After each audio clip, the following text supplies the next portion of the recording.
For the better part of a decade, Don Lucia and Dean Blaze have dominated the WCHA. Regular season champs, playoff champs, and NCAA champs. You name it, and they've both done it. Tonight, Don's Gophers and Dean's Fighting Sioux are set to slug it out once again. And all of the action comes to you next on Fox Sports Net.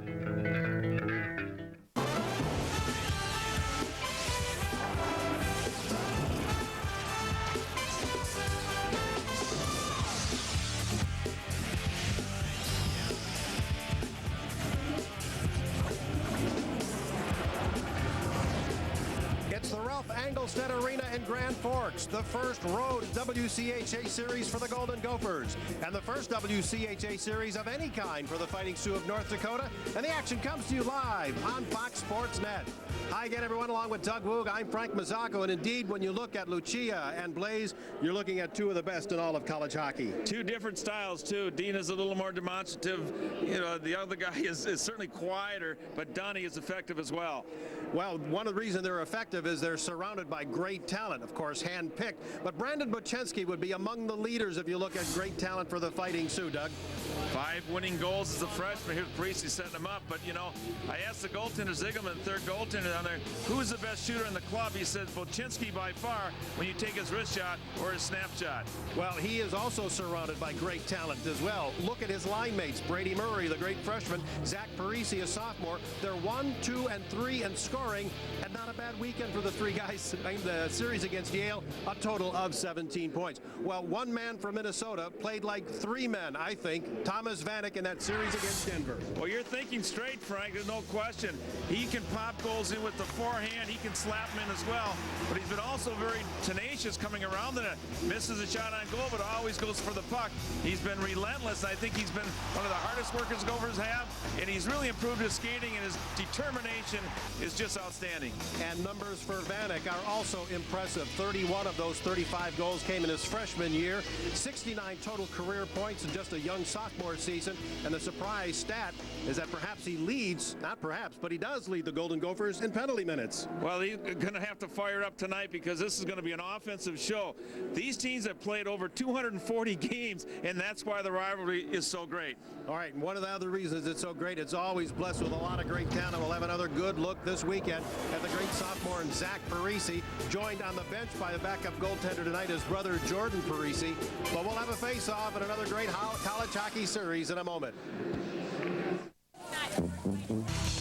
And bright stars through the perilous fight, o'er the ramparts we watched were so gallantly streaming, and the rockets ran glare, the bombs bursting in air gave proof to the night that our flag was still there. Oh, say does that star-spangled banner yet wave o'er the land of the free and the home of the brave?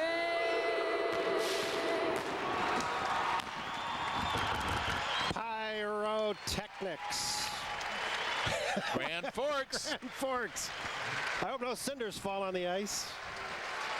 The teams will remain facing the flags until the colors, I believe, what's the proper terminology? Color guard. Are retired? No, I don't know. I don't know.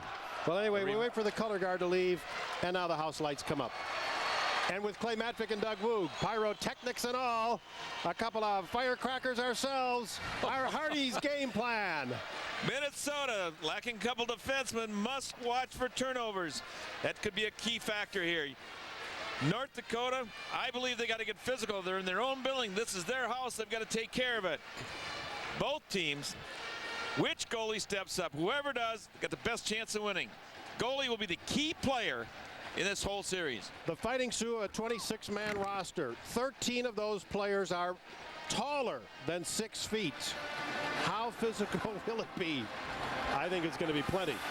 I believe so. Northland Ford Dealers will give you a look at our goaltenders. Kellen Briggs with a .500 record, a nice goals against average, save percentage. I'm sure he'd like to see a little bit higher, but he's on the verge of taking control of the goaltending duties. Well, he's done a nice job, and you know, those numbers are so early. It's only 4 games, and so it doesn't reflect exactly how well he's played, but he's made a lot of breakaways, saves Frank. He's had some tough percentage shots. I think he's done a good job. A Roseau native at the other end, and in his junior year, Jake Brandt. Well, those are nice numbers. Yeah, they are. And again, though, it's 2 games in, and I don't know exactly who they were all against, what kind of shots he faced. But the thing with Jake Brandt is he got better as the season went on last year. Had a nice run in the playoffs, especially against Denver here in their own building. But he's another one of those guys that are cut out of the mold of Carl Gehring, 5'7", 5'8". Little guys, but play big. As we mentioned, the WCHA opener for the Fighting Sioux. The crowd here ready. They have already fed on 5 non-conference games, including a massive sweep over Yale last weekend by total goals of 18-4. And we're underway. Here's Riddle, tipped it back for Judd Stevens, the first shot, and that comes on goal, and Brandt has to make the glove catch. Minnesota sent one forechecker, and that was Geyer. Weak side guy Riddle, he took off the weak side forward, so there was no outlet. When the D ran it around, he was standing right there. Looks like Gofer's going to take away the rail. Mike Schmidt, the referee, Craig Hansen, and Nathan Freeman are the assistant referees, all from Minot. This group, linesman Hansen, this group, they did the NCAA, so they're experienced, quality guys. And this is Mike Schmidt's last year, Frank. That's right, a little farewell tour for Schmidt, huh? Last game in here against the Gophers. He's had a few, I'll tell you that. Now North Dakota with Chris Porter leading it to the Minnesota line. Runs into a stiff check from Joe Martin, and that shot from the shallow angle turned away by Briggs. Now Fuhrer jammed up in the corner, and another check thrown by Chris Porter. Porter is working on a line with Colby Genoway at center. Drew Stafford on the right. Porter and Stafford among the large freshman class. 6 of them dressed here tonight. Vanek with a steal at the line. Vanek walking, looking for Ehrman. Instead, he comes back to the line, fires a shot that's blocked. Jake Taylor sprawling and stumbling, but he's able to keep the puck in at least momentarily. Now re-intercepted by Peter Kennedy back at the Minnesota line. And Taylor will help out. Oop, threw it around, but it's intercepted, and Quinn Filling fired one just wide of the target. Now here's a shot by Jones, deflected in the slot up high, and the Fighting Sioux at 111 have the go-ahead goal.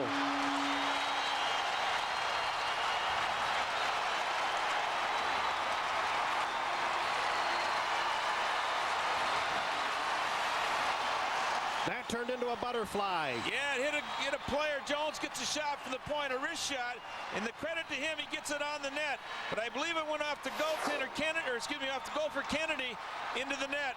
So Jones will get credit. Sometimes shot on goal is never a bad play. And that's a case in point. Well, they're going to give it to Jones, and Doug, I didn't catch our replay. I thought it was Kennedy went off Peter Kennedy in front. All right, so that's the way they will score it with Jones, and the first assistant right now, the only one to Mike Perpick. And a whistle and the first penalty or penalties of the game. Perpick will get his share. He competes, but it's not a smart penalty. You got momentum from that first goal. Gophers could capitalize here by coming up with a tally and also shutting the door on the momentum. Look for a cross check. Here's a goal that was scored. Came around the boards. Just too, from the Gophers' point of view, difficult thing to take. Puck bounces off a shoulder, a glove, goes in the net. All right, there's the penalized player. It is Perpick. It is a cross check. And Minnesota will go to the power play first here tonight. And Doug, you mentioned very timely for them, very bad timing on that penalty. 25% for Minnesota on the power play. They're tied for second in the WCHA. The Fighting Sioux kill is rated number 3 among the league teams. Gophers power play took a healthy move last week. They scored 3 or 4 out of 7, and they jumped up with a short number of opportunities. Shot by Vanelli. Here's Vanek trying to put it in front. Vanek looking for Hirsch in the corner. It got away from him, and it's chipped out of the zone by Ryan Hale. Vanelli back in the Minnesota end to get it, and now back out at center ice, intercepted by Jones. He shot that one, and it went off Vanelli, and Briggs had to make a save. So what's that? 2 shots on goal by the Sioux, and they both come off of a Minnesota defenseman on a deflection. And Matt Green gets it to center. Now short-handed, North Dakota brings it in, and Briggs makes the save on the long shot by Rory McMahon. Matt Kowalska trying to get a piece of it to get it loose. And now here comes Vanek, still on the power play for Minnesota. Plenty of time. Vanek to the North Dakota line. 2 guys on him. They pull it back to the point, and it's kept alive by Ryan Potulny. Loose in the circle, and just past Potulny and down the rink. Gophers have a chance here. They got a minute left to score on the power play. Would definitely help the scoreboard, also the momentum. Here comes Riddle. They go across to center. Ryan Potulny firing it into the right wing corner. Gino Geyer gets his stick on it, then his glove. Geyer is tied up by Fuhrer. Ryan Potulny behind the net trying to avoid the check, but the puck was taken away by David Lundbaum and shot out of there. Briggs has to be careful as he was being challenged there by Chris Porter. And here's Ryan Potulny again, now from behind the Minnesota net. Riddle finally bringing it in. Riddle on the wrist shot, it goes wide. Judge Stevens to keep it in the zone. Jones there to knock it down, and it's grabbed and fired out by Lundbaum. David Lundbaum, Rosso native, senior year. Briggs the outlet to Ryan Potulny. Now Geyer gallops and then gets it, and then he's knocked down. Back behind the net, Lee Marvin. Nearly taken away by Geyer, then he's blasted by Jones, and the penalty to Perpick is over. Perpick heading over to the bench. He'll play the puck and dump it into Minnesota territory. Briggs off the glass. It's blocked on the far side by Zach Parisi. From behind now, Brandon Bochenski. A blast from the line, and it missed the net. That was Matt Green. Woo, did he get all of that one? High in the air, and they get it down the rink, but the icing is going to be waved off. They, I think, rightly said Lee Marvin could have played it. And Green gets it off the glass and then out of the zone. Icing waved off already. Jake Taylor challenged in a hurry by Brady Murray. And the check thrown by Fleming. Jake Fleming kicks it loose. And Judge Stevens had it knocked off his stick. Green playing it right back around. Great tempo, great intensity early. And North Dakota with a 1-0 lead on a deflected goal. Back at the line, the shot by Marvin is blocked. The Gophers break it to center. Garrett Smogart, now John Weibel. Got as far as the blue line, and he was jammed up. Smogart kept it in, but threw it away to Green. Now ahead to Filling at center. Filling trapped there by Weibel, and the Fighting Sioux have to dump it in. Stevens, and Perpick is on him in a hurry. Forced the turnover. Filling tries to center. That was blocked. And back to the far rail again, Rory McMahon. Here's Judge Stevens. Nursed it ahead, and Weibel to relieve some pressure and get it out of the zone. Ices it. No question, the Gophers line was tight there, that 4th unit. The Fighting Sioux with the edge and a goal at 1:11. Well, you can see that stab. Minnesota's gotten off to a tough time. Back at one point, they were first 4 games they had given up first goal, but they gave an assist to McMahon, I think, and to me, as a fan, I'm assist. Minnesota Gopher threw the puck around. I don't think you should be real liberal. You got to earn them. Here is Matt Kowalska throwing it right back around. Now Green will go after it in the corner. Green takes a look, got hammered pretty good. That check was thrown by Danny Ehrman.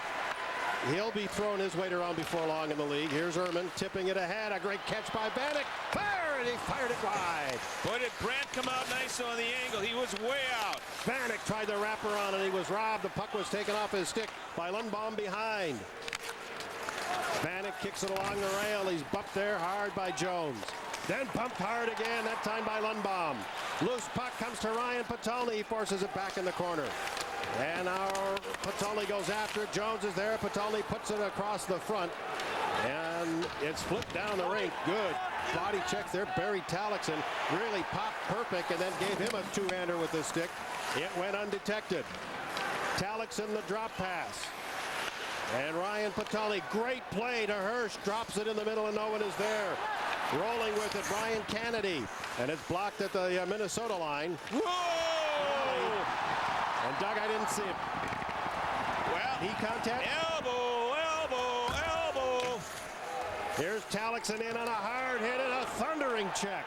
Boy, did he plaster Marvin on that play. Talixon is hitting everything in sight here in his first couple of shifts. Talixon back waiting for the puck. Takes a look, gets it off the rail, gets it to center. Marvin drives it right back in. And now Sertic, who's back on defense full time. Andy Sertic for Minnesota, and the puck is dumped in on Brandt. Brandt makes that save on the dump in by Hirsch. And the Fighting Sioux misfire on the pass here. It will be icing. And it is Minnesota and North Dakota. This is Grant Potulny at center ice. You make your own. Here it comes right now. Bang. Well, you know what? It's about 50-50. Marvin and it was Ryan Potulny. Maybe it wasn't. I would like to see one more angle. All right. Someday. I tell you, Schmidt, referee, has not overcalled this game. He let these guys banging and skating. It's two hungry teams looking for a victory here. The draw to Robbie Bina, a freshman from Grand Forks. And now at the Minnesota line, Grant Potulny trying to get it out. It was taken away and then forced back in by Zach Parisi. He did it both. A scramble from behind Brady Murray, and he is tied up by Joe Martin. That allows Geyer to get it to center for Riddle. Riddle lost his skates, but he got the puck in the zone. And now from behind, Bina plays it back into the corner. And Murray popped pretty good by Geyer. Stevens tried to thread the needle through to get it there. Murray ahead for Parisi on the breakaway. Great save by Briggs. And Stevens there to clear the rebound. Murray made a great pass, Frank. Here's 2-1. Minnesota gets it ahead to Riddle with Geyer trailing. Riddle to drive and Brandt to save, and the goaltenders are great at either end. Ho-ho! So far, we got it all. We got speed, we got finesse, we got physical play. Parisi gets great pass from Murray. Comes in, he's going to draw it to his backhand. Briggs goes right with him, all the way out. Then down the other end, 2-on-1 coming towards the Sioux net. Jake Fleming with a shot. Brandt makes the save. John Weibel goes after it. Fleming, Weibel, joined by Garrett Smogard is the threesome on this line. And it's tipped to center ice. Great catch at the line by the Fighting Sioux. That's Drew Stafford, and then he's tackled in the corner, and now back Weibel, a drop back. Oh, then they turn it over. Brought back in, and a blast, and Briggs makes a big save again, and then stops another one from Stafford. That was a turnover by the forward, Weibel. Yeah, they're not helping Briggs out front. This one hits the pipe. A long shot from the line by Matt Smaby. Here's Smaby again through a screen, and it hits a skate, and Kennedy, he'll drive it down the rink to relieve pressure. Best pressure by the Sioux so far in this hockey club. They pick up a nice opportunity on a giveaway, plus they create some of their own offense by good forechecking, and we get a pipe save on the Gopher end. It is up and down. It is up and down. Just watch the play here. Just going. It's Colby Genoway, number 29. That's the pipe shot by Fuhr. Now Hirsch trying to get it out. Fuhr, 6-2 scoring chances in favor of the Fighting Sioux. Don't you think Fuhr should be a great defenseman? What a name. Tipped out at center ice and down the rink, and it was tipped to the left of center, so it's icing against the Golden Gophers. Folks, are you seeing red? Well, if you're not now, you will be Saturday as Nebraska takes on Kansas in Big 12 college football action. It's the Cornhuskers and the Jayhawks. All the action starts at 2 tomorrow, right here on Fox Sports Net. Some new names in here. 14 is Brady Murray's on that first unit. But Chris Porter's 24. Some numbers you're not used to if you've been watching the Sioux or if you've been watching the Gopher Sioux battles.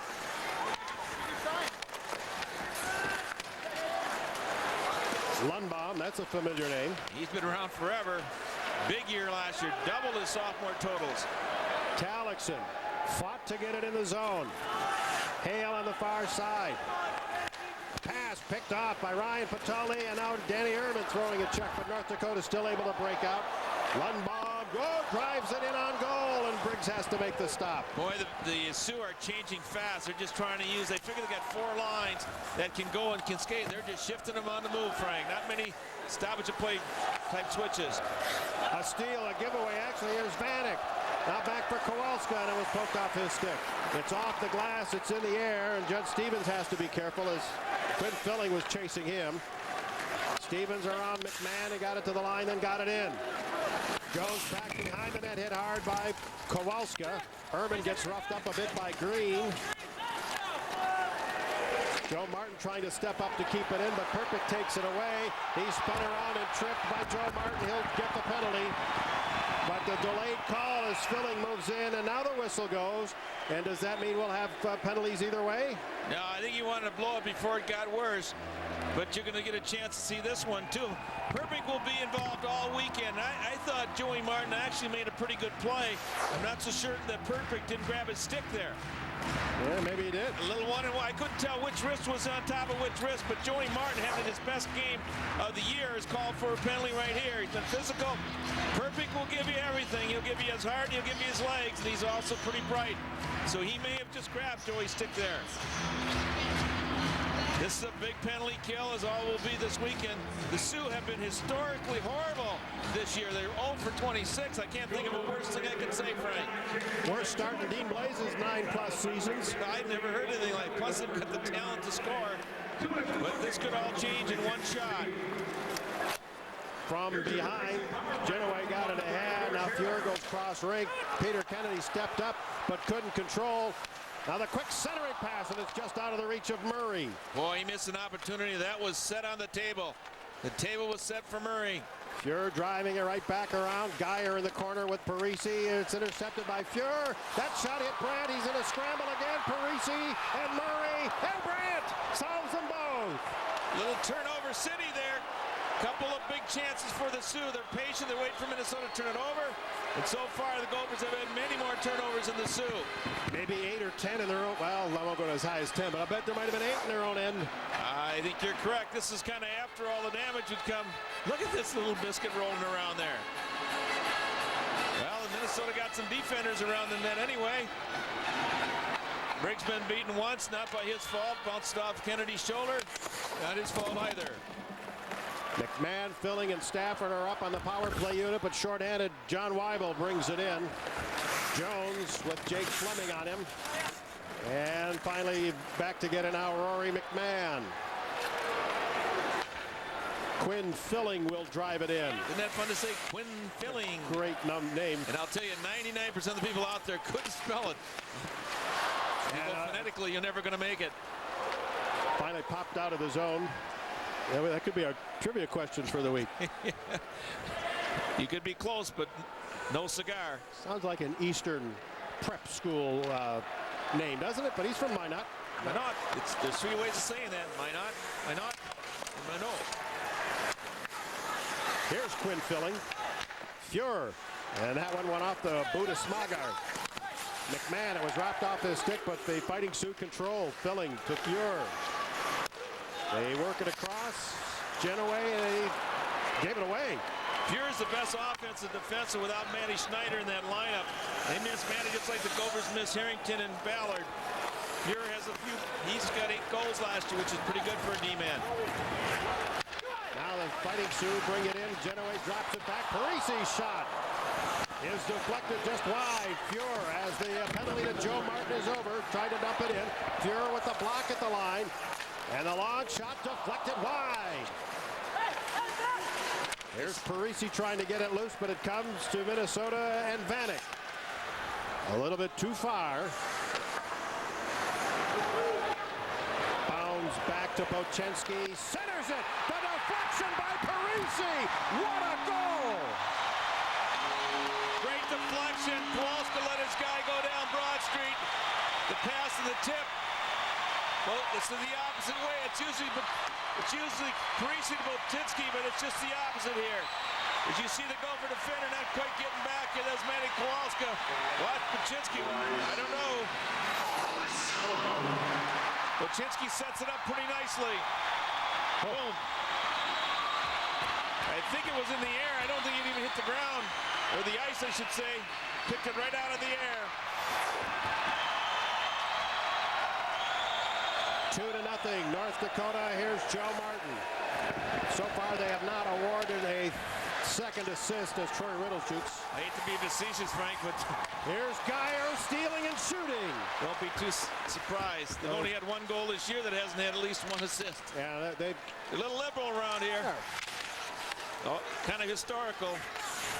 Riddle puts it off the base of the net. Green after. Actually, Jones and now Porter to center. Ran into his own teammate. Ran right into Kennedy. There you are, Doug. Assist to Matt Green. Yeah, Travis Roach got one too. And he's not even in the States. Zaynomenko. It leaves the rink with about 6.5 minutes to go in the first period. North Dakota has both goals. You're starting to see the lack of ability to get the puck out with crisp passes affecting the Minnesota offense. They can't get the puck up from the D to get it out of the zone with a short, crisp pass. And these guys are hungry. They're seeing blood like sharks in the water. That pass intended for Talixon, but it was up, and now it's all the way down the rink, I see. You know, these are times when your team went down 2-0 in somebody else's building. Somebody's got to make a play. I mean, you got to get back in the game. One more for the Sioux, and all of a sudden that hill looks like a mountain. So you got to get somebody. If nothing else, come back out of here with a 2-goal deficit. That's fine. They start all over again. I guess they're showing something on the screen here, Frank. I missed it. I didn't see the reason for the crowd to be yelling when he just put his hand over the puck. Not only do you have to watch the ice, you got to watch the scoreboard. No, don't watch the scoreboard, Doug. Do her. Here comes Hirsch. Bumped off the puck at the line, but it bounces at Talix, and he whacked one wide. Off the glass, out of the zone. It was way over the head of Vanelli. And Vanelli turns to play the player, and an obvious no call on the icing there. Bounces away from Ryan Potulny. Now Vanelli, he's spun around. Perpick got it in the zone.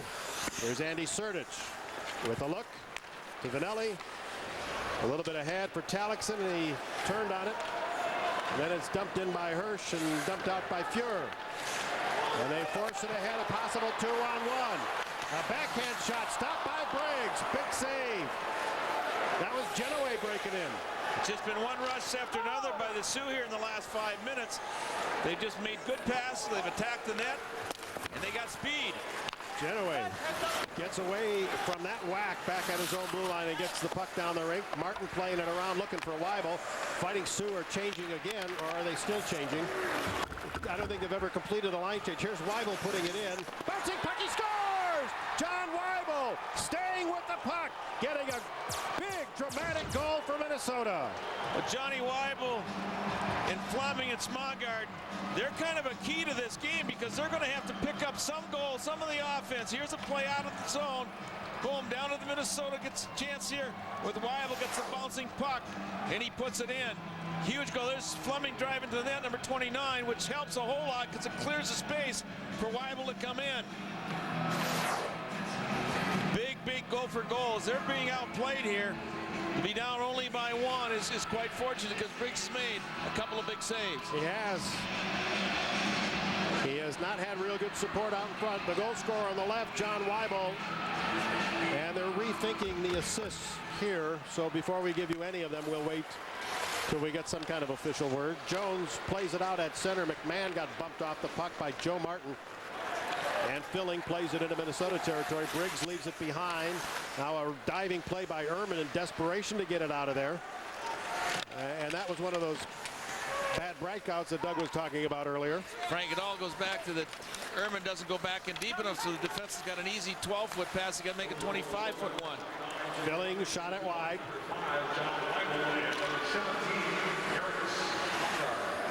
Garrett Smogard will get the only assist on the Weibel goal. A delayed penalty coming up here. Perpick's going to find himself over the box again from hitting from behind. We'll have the Minnesota power play and a chance to tie in a 2-1 first period. That goal's been changed, and it was, you know, we couldn't tell for sure, but we believe that Fleming got the stick on Cisco to Weibel and Schmagard. It was so close that I believe the award is going to go to Fleming. That'll be his first of the season and the 14th of his career. And his stick-to-itiveness is what results in the goal. Weibel was pretty sticky too. Well, he drove the net, Frank. I thought he opened up the space, but as it turns out, he ended up with the goal. But all in all, it's Minnesota back in a position where they're not going to have to scramble right now. If they just come out of this with one goal down, they can set themselves up. Riddle uses the boards to get it to Geyer. Off a skate, so they can't get it in front. Kennedy gets it out of there. Ryan Potulny back. Here you don't have your top two offensive players for your point, Ballard or Harrington, and it really affects you right here. Riddle. He'll throw it in, but a delayed offside. The ability to come up the rink with some speed, make a play with the defenseman is so crucial on the power play. You've got to generate speed as you come through the neutral zone. If you get confronted, you got to drop it in on the move so your forward can get in there. And first guy goes in, he bumps the defender playing the puck. Second guy picks up the puck. That's the way they draw it up. Doesn't always work that way. So Matt Kowalska will be coming into the faceoff out there. Rory McMahon already waiting. Frank, the shots are reflective of the game. 11 saves for the goaltender Minnesota. Break 6 for Brandt in the North Dakota end. Andy Sertich goes back for it. Plenty of time on the power play. Matt Kowalska got it to Vanek, and that's as far as they go. McMahon throwing it all the way down the rink, and Briggs again has to make a stop. And Fuhrer filling with a little bit of work over there on Minnesota's Mike Vanelli. Bounces around, finally gets to Sertich. Sertich gains the zone and then headed up a task, Matt Smaby. There's Vanek from behind, puts it up the middle for Vanelli. Lays it across, a delayed penalty on the Fighting Sioux, and as the Gophers pull the goaltender, the whistle goes, so they'll have a two-man advantage here of some considerable time. Well, they got 20 seconds, 19 seconds left here. Be interesting to see what Donnie does if he calls a timeout. It's a little early, but he's got to get his strongest players out there. You can see the difference. When Sertich finally came up the ice with the puck, when he picked it up at his own blue line and came up, he was able to dump it at the offensive blue line, and Talix was able to get in there and make battle for it. When a forward takes it, he gets confronted like Vanek did before that. He gets it turned over. If he does dump it, he's got nobody else to go in. So it's very crucial the defenseman really is addressing that blue line, between the red line and blue line as you hit the offensive zone. 2 minutes for something on the ice. Ooh. 17:32. It's a bench minor, and our delay, there you can see the reason for the delay. Penalty box keeper needs another body in there. Well, he's and not. the protest, I imagine, is what's happening. A little silent one. Silent protest, yeah.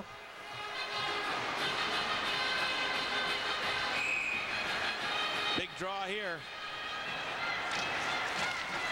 Green after it. Hirsch, he got whacked and then thrown into the boards, and then got whacked a couple more times. Up the middle, now to Sertich. Back across with Stevens. Firing, deflected, a loose puck.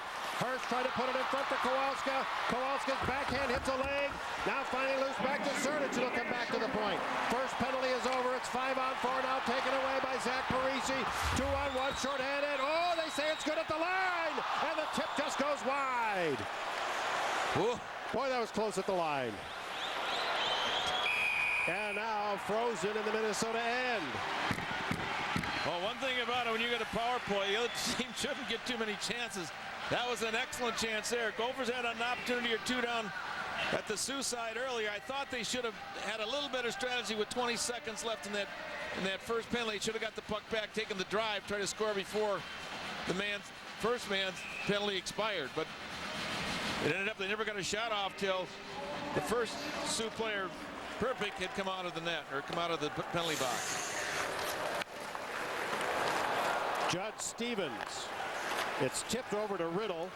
He hits the line with some speed, drops it for Grant Potulny, and Brandt makes the glove save. Minnesota's got Geyer again in the crucial face-off.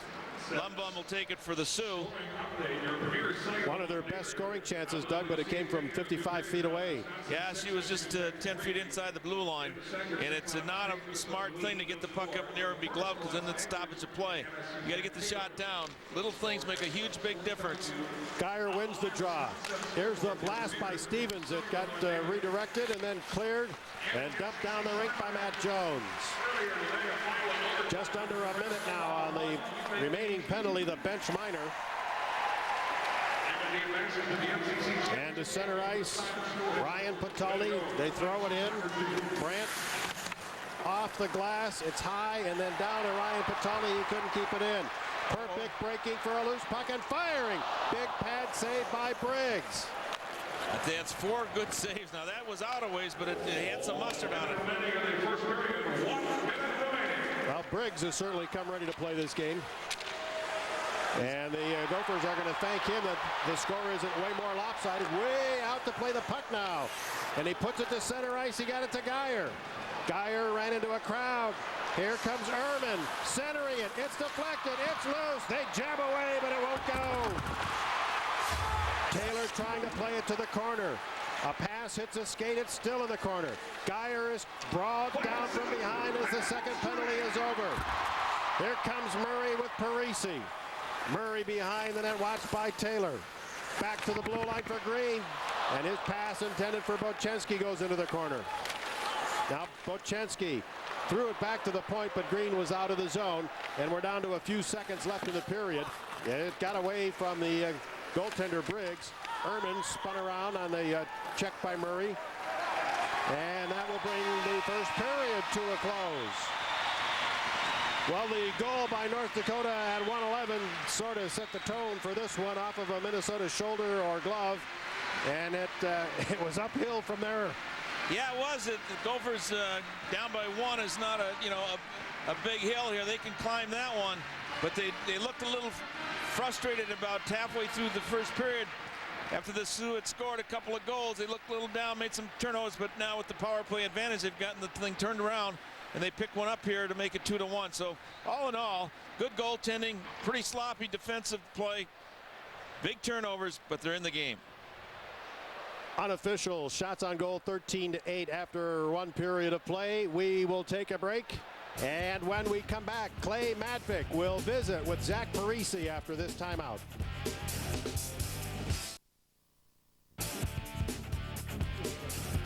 Back here in Grand Forks, 2-1 Sioux after one period of play, and Zach Parisi joins me now. And Zach, this is the second year you've been involved in this rivalry. Do you like playing the Gophers more than anybody else? I do. You know, it's just something about the atmosphere in the arenas is just, it's tough to not get up to play. You know, there's so much excitement, so much energy, so much intensity coming from both sides. It's a lot of fun.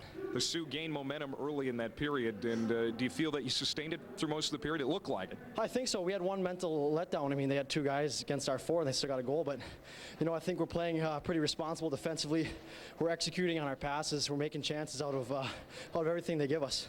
It is only your second year here at the college level, as I mentioned, and you already have 30 goals. Your 30th coming here tonight. Talk about the play. I didn't even know it was 30th, but you know, it's just kind of a broken play, and Brandon and I somehow ended up with 2-on-1, and he feathered a pass. It was a nice pass, and I just tried to redirect it and got under his arm. All right, Zach, thank you very much. Thank you very much. Zach Parisi joining us here on the intermission. He and the Sioux lead the Gophers by 1. It is 2-1 after 20 minutes. We're back with more on Fox Sports Net after this. Great intensity in the first period of play, the first of 6 periods of regulation hockey. Minnesota and North Dakota. This game is not as close as score might indicate. Let's take a look at some highlights. 1 minute and 11 seconds in, Doug. That was a wraparound pass by McMahon. He gets it over to Jones, and Matt throws it towards the net. It goes off Kennedy, the Minnesota player, in the net. But this is a thing of beauty. Bochenski to Parisi, the backhand tip, and the Sioux are up 2-0. Here's the Gophers coming back to Smogard to Weibel here. Weibel finds Fleming. As it turns out, Fleming gets the goal. In that line, the 4th line Minnesota puts them on the board. Jeep stats through 20 minutes of play. 13-8 edge in shots on goal for North Dakota. Minnesota 0 for 3 on the power play. The Fighting Sioux 0 for 1. We'll have the second period face-off from the Ralph Engelstad Arena in a moment.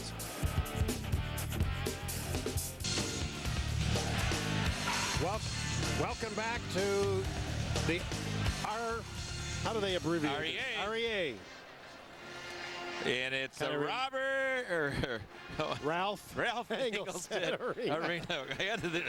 I don't know, I even got Ralph Engelstad Arena, and they're adding on a new one next door.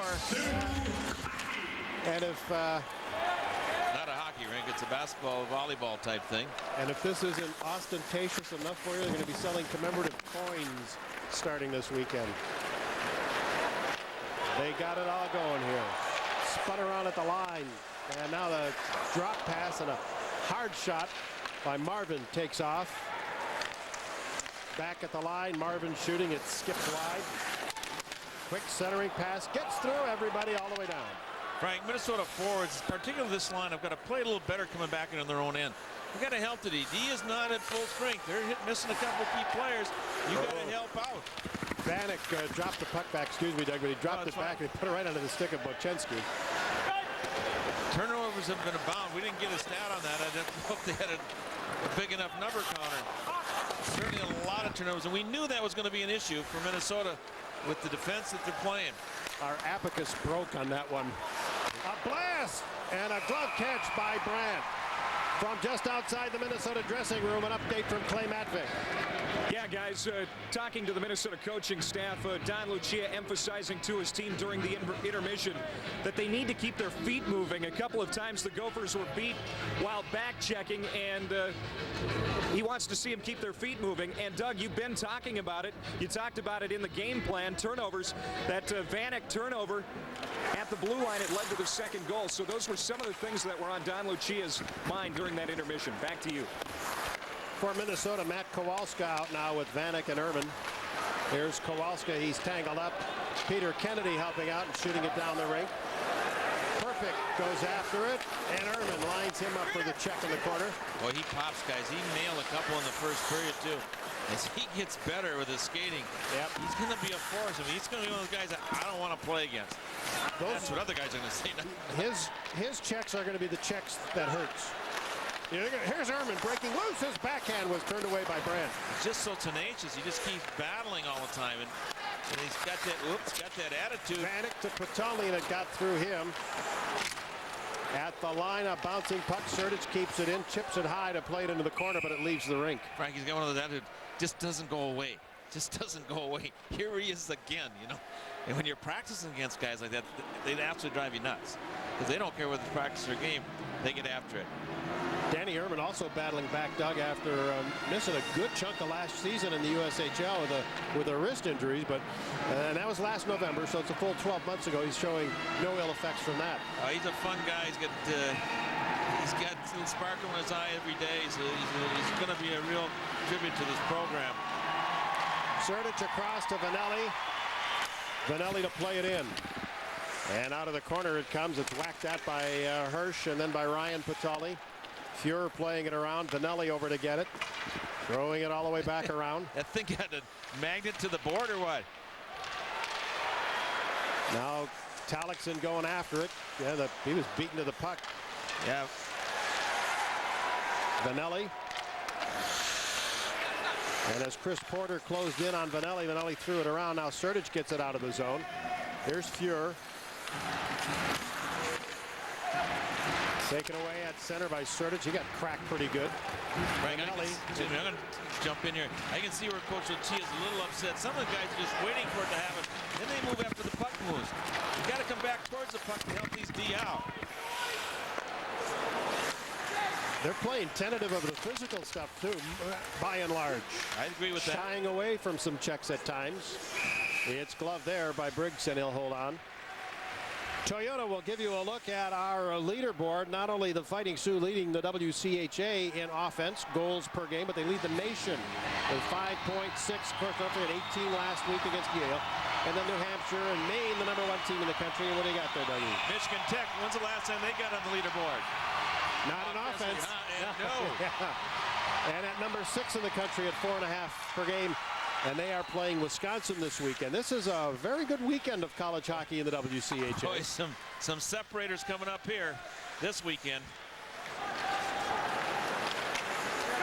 Fleming, who has Minnesota's goal, In the corner, getting worked over pretty good. Covered nicely by Matt Smaby. A second-round pick last summer of Tampa Bay. Matt Smaby, he's wearing 27.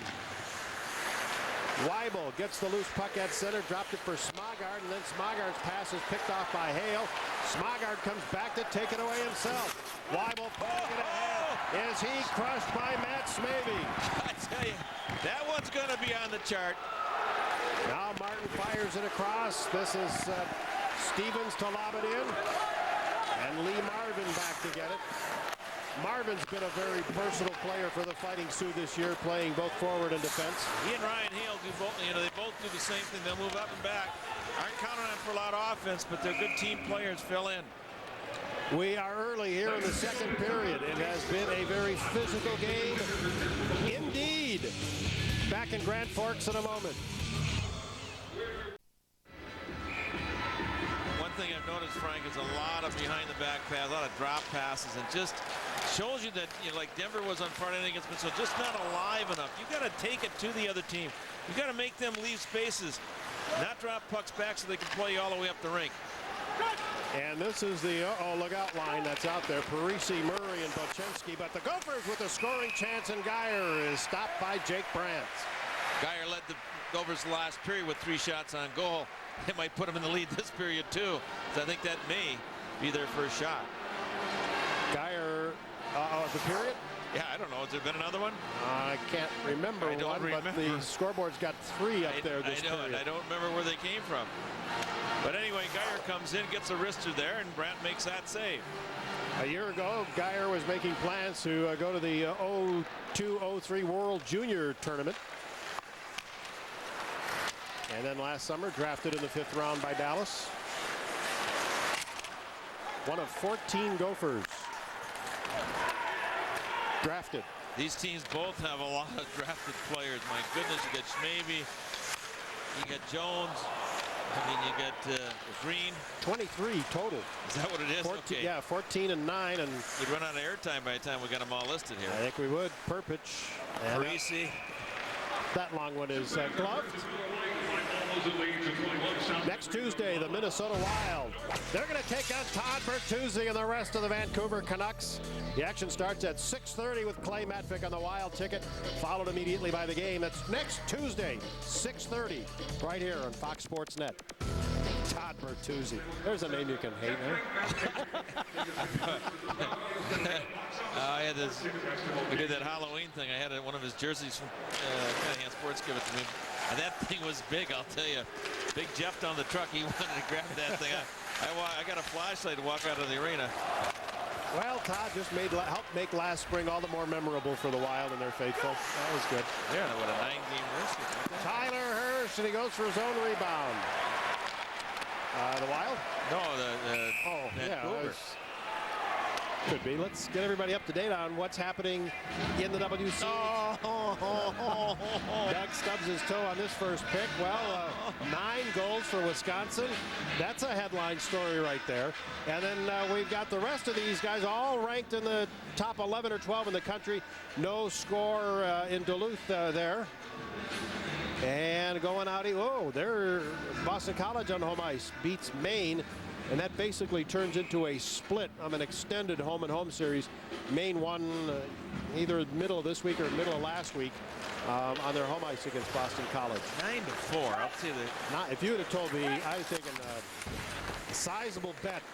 The Badgers would not score 9. Icing here. Larry. My goodness, I'll tell you.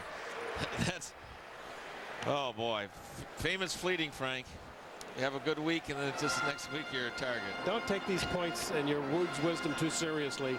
Lord knows the rest of us don't, so don't worry. I mean, there's a lot of scientific research empirically done. There's nothing left for a chance. You get hammered pretty good. Oh my God. Yes, it's Clay who's your partner on that. He hammers you pretty good on those picks. Well, let me tell you what. And the points and the wow. I mean, I was way out on them because Wisconsin's only lost 1 game in 14 attempts up there against Michigan Tech. May I digress just a bit more? They finally adjust the points to make it more fair for you and say then they'd say, well, there, look, see, Doug, you finally redeemed yourself. No, you didn't redeem. You did fine all along.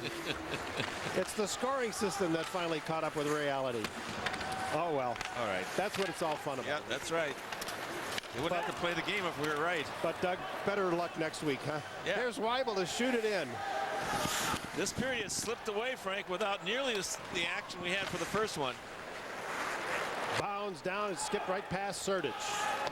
Well, this plays into Minnesota's hand a lot more. The intensity that the Fighting Sioux had in that first period, Minnesota would not have been able to withstand it much longer. A little more sedate here on a one-goal game gives them a real chance in this one. And if the scoreboard is accurate, right now the shots are dead even at 14 each.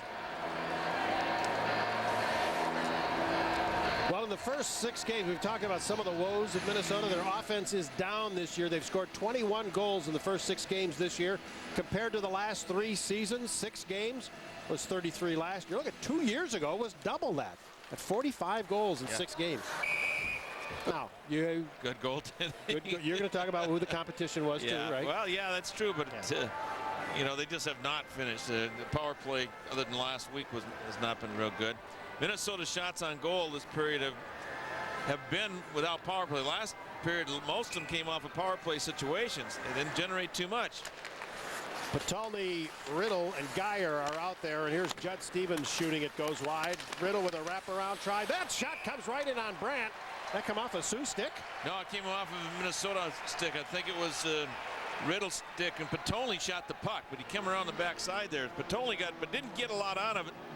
Bochenski's was right next to him, but he didn't get a whole lot on that puck. Here you'll see it in front. Here's Riddle right here, see? And Bochenski's right there behind, and well, couldn't quite. He didn't have very good defensive posture either. He's supposed to be on the inside of Potulny when the other team has the puck. So he was lazy. He was on the backside, but he got away with it. If he'd have scored, he'd have heard about it. Filling, McMahon, and Perpick are out now for the Fighting Sioux. And the Gophers have Danny Ehrman, Kowalska, and Vanek. Filling over to get a loose puck. McMahon back at the line. Jones. And finally Dan Ehrman got it from Kennedy. Ehrman, good check from behind there by Perpick. Waited. Whoa, Roy McMahon just popped Ehrman. Pass to the Minnesota line, and Jake Taylor with a hit. Now Filling after a loose puck. Kennedy watching him, and Filling takes it all the way around. Karam right back to Perpick. McMahon, he gets slammed into the boards by Kowalska, and Kowalska's going to go. Actually, it was Taylor. That's Taylor, you're right, Doug. Jake Taylor with the hit. And it'll be perhaps a check from behind. But there's the Rory McMahon hit that got things started. Back in a moment.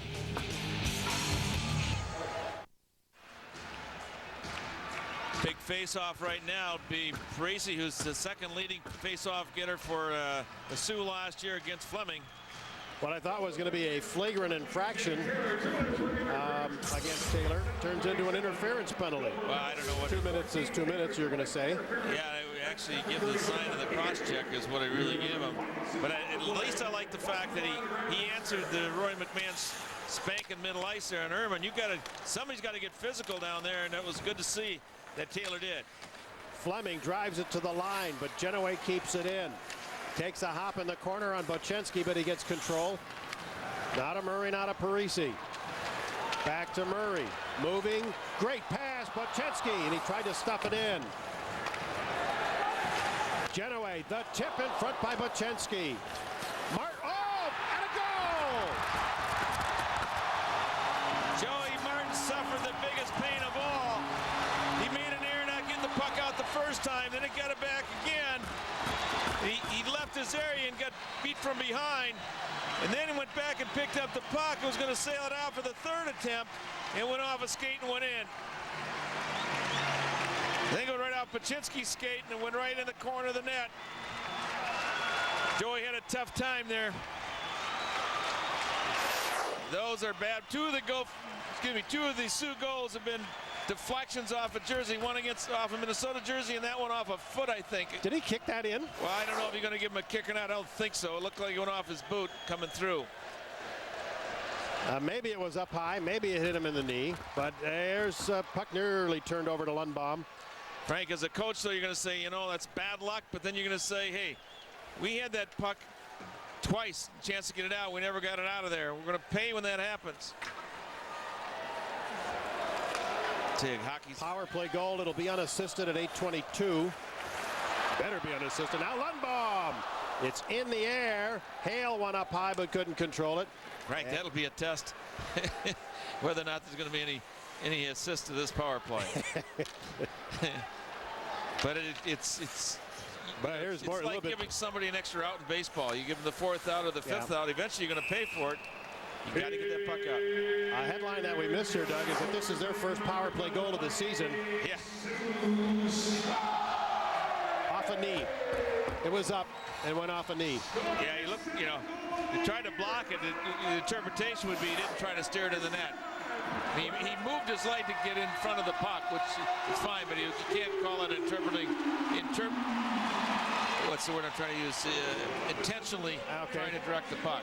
So I think it's a good call. Actually, now that I think about it, let's get a little bit away from this situation. If you do try to direct it in with an elbow or a knee, it's actually no goal. It's not just a skate thing. That's exact. Any part of uniform. A break up the middle. Drew Stafford. Nice play by Kennedy. Boy, big, strong kid. He just blew Kennedy right off in the corner there. Yeah, and Stafford is hanging on to that puck, continuing to hang on to it. Some people think he's the best prospect, you know, big-time prospect on this club. It's just a pretty big statement. Riddle walking out of the corner, tried to jam it in, and where'd it go? Up the elevator shaft and over top. A block at the line by Taylor, who shoots it. It comes through to the corner. It wasn't a Gopher in front, Frank. Nobody going to the front of the net, paying the price. Genoway gets a return pass to bring it in. Genoway firing, looking for the 5-hole, but Briggs, a busy man, and keeping the Gophers in the hunt here as we approach the halfway point of regulation play. Time for our Treasure Island Resort and Casino trivia question. We have briefly mentioned that Thomas Vanek and Brandon Bochenski were each of the last 2 WCHA Rookies of the Year, who, from each of their schools, were the last to receive WCHA Rookie of the Year. And if I haven't said so, this is a Treasure Island Resort and Casino question. Yes, you know, and it's one of the best ones we've had in quite a while. I wonder who thought of it. I don't know. Might have been you, might have been me. No, it wasn't me. I think you hit it right. All right. But not me. It's a good question. Let people think about it. Here's Joe Martin. And it's knocked away from him by Filling, and now he's still fighting the puck a bit. Took a whack from Filling and now leaves it back. This is Stevens to Ware, to Green, and back in. Joe Martin blasted hard by Perpin. Oh, did he take a hit? Frank, Minnesota's getting the worst of those hits. No question about it. And now North Dakota to center ice. Rory McMahon bearing down on Judd Stevens. And a little check there on the play by Jake Fleming. Slows up McMahon and forces the offside. We'll get to Schmaby on the Weibel. McMahon and Ehrman. And you have Perpick on Joey Martin. Those three are tri-qualifiers for the hit of the night. Oh, boy. Crowd reacting here. They've flashed a picture of our good friend Jeff Dubé up on the screen. With a bubble, a cartoon bubble that said, boy, I wish I was a Fighting Sioux fan now. Well, that drew a great reaction. Jeff was smiling. He was hurting, though. I could see the pain. Taylor, nice block at the line. Rashad deflects just wide. And Weibel was in front. There's Cernan shooting, and another tip that might have been tipped by Weibel. It goes wide, and the Sioux spring to center. Murray cuts and shoots it in a body loose puck. Briggs, a big save on Murray, and then Weibel comes in and pops Murray, and Parisi pops Smargard after Smargard popped Murray. Now, you call him, Frank. That was a good sequence of pops. They get them separated. The penalty box doors open. We'll be back in a moment.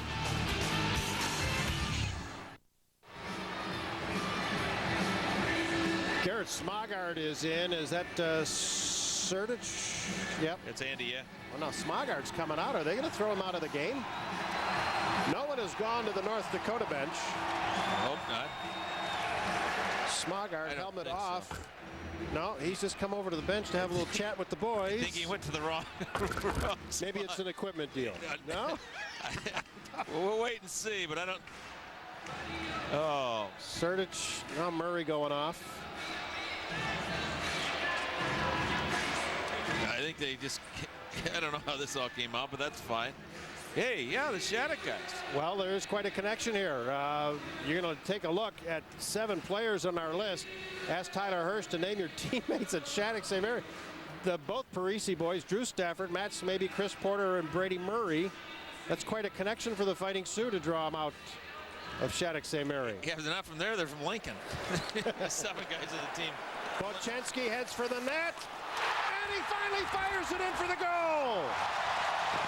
My, what an effort. Got to stay with a man, and North Dakota is up 4-1. That's Bochenski's first goal against the Gophers. As prolific as he has been, it's his first goal against, well, actually his second. Got one off the shin pad earlier in the period. So his first 2 goals against the Gophers come right now. Out of a face-off. Continue on with the play. Like you said, Frank, nobody stayed with the man. Stick has got to be underneath. Ryan Potulny was there, but he's got to occupy the stick. Puck bounces. Little poke check there. Gets a pretty favorable bounce for the Sioux. Just can't quite get over and make the play. The Gophers have not been a benefactor of a lot of great bounces tonight. No. That's to take nothing away from the 4-1 score. I mean, among the things that have gone wrong for the Gophers, That's one of them. that's one of them. And it's been significant. Yep. Here comes Riddle. Although I don't think it would have made a difference overall. Well, yeah, there's the first goal and then the second goal. And then the fourth one. All of a sudden, it's 2-1. That's right. So, yeah, it has made a difference, but the Sioux have been more physical than the Gophers, have had more people around the net, been more tenacious in general. And you're supposed to be when you're in your own building. Brandon Bochenski with his 7th and 8th goals of the year. 11:38. It'll take him about a half hour to get around to the assists here. Zach Parisi with the assists. Well, the Golden Gophers, when they allow 4 or more, this should be no surprise, they're 0-4. But when scoring 4 or more, have a 2-0 record this year. They usually boils down to the more goals you score, the better chances of winning. Chance in front for Kowalska, but it wouldn't die on him. It just kept sliding away. At the other end of the rink, that puck stops, right? Yeah. Well, it's the way it's going so far. Parisi gets the only assist on that goal at 11:38. Kowalska got it in. This is Green. And in the air, and it bounces down finally. Chris Porter, Lundbaum, and a loose puck grab by Kennedy. Quickly ahead, but Kowalska can't handle it. Boy, you got to catch that pass. That was right on the blade. Green goes across, and that was just a little bit out of the reach of Porter. Here's Kennedy for Minnesota. To the line, and Vanek, and he was stripped of the puck, whacked right off his stick, and back out at center, Vanelli. Right, that's what I'm saying. The lateral pass by Vanek there. There's no penetration, you make the lateral pass, the flat pass across. Good filling, using the skate to gain control, and then fires it behind the net. He can move too, can he? That was a beautiful move. Tipped by Geyer, it's in the air and knocked back in by Smaby. Big Matt Smaby, 6'5", 220. He grew up in Deal with me, man. Yes, he grew up in the Southwest area. The big thought was, is he going to be one of those guys that leaves a program? Southwest Minneapolis. Southwest Minneapolis, exactly. And as it turned out, yeah, he did leave the program, but got 2 hockey letters there. And then moved on to Shattuck St. Mary, part of that group, where he also lettered in baseball. So that's kind of the rich get richer. Good player moves down. With the 4-1 lead now, the Fighting Sioux team plus minus has escalated. Our Borton Volvo key stat as a team, 107 on the plus minus. They don't have one player on the team that's a minus.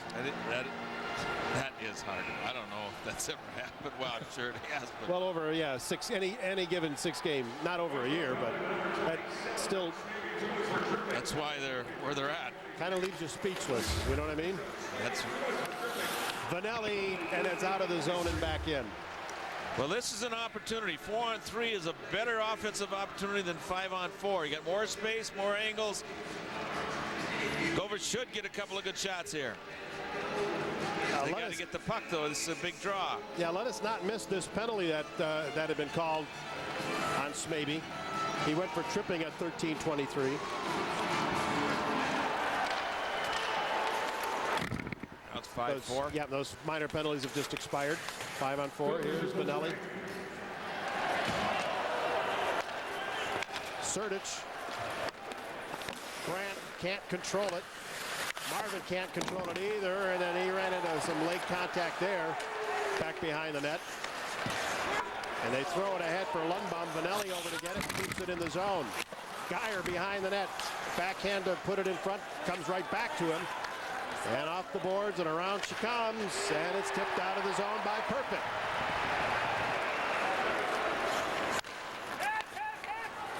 Back comes Troy Riddle.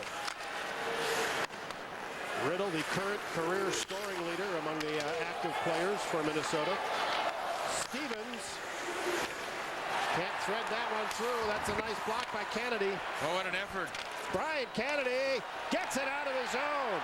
And kudos to him. Brian, that's in the attitude here. Perfect goes, then Kennedy goes. Not worried about offense, but worried about getting the puck out of here. That's perfect to shoot it all the way down. And coming up on a half-minute left in the power play. Stevens to Ryan Potulny. Cross rink, Vanek trying to catch up with it, can't. Jones throws it down the rink. Stevens being pressured on the play by Bochenski. Now Ryan Potulny ahead to Kowalska. A pick thrown at the blue line, springs him free. Into the slot, Vanek shooting, he shot it high. Here's Hurst shooting, that's blocked by Brandt. He stops the rebound as well and holds on.